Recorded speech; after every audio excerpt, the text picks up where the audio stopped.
What are the types of spine surgery? The spine surgery is divided into one, endoscopic spine surgery. In endoscopic spine surgery, a camera is introduced through a very small tube in the spine area, and surgery is carried out through camera and telescope and with smaller instruments. This surgery is carried out either under local anesthesia or under sedation.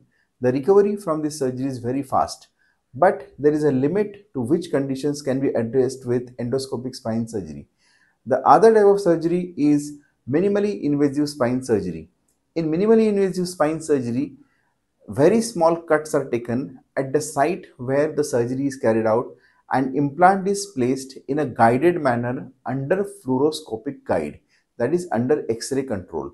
The recovery from minimally invasive spine surgery is very fast, the blood loss is less, the chances of infection are less.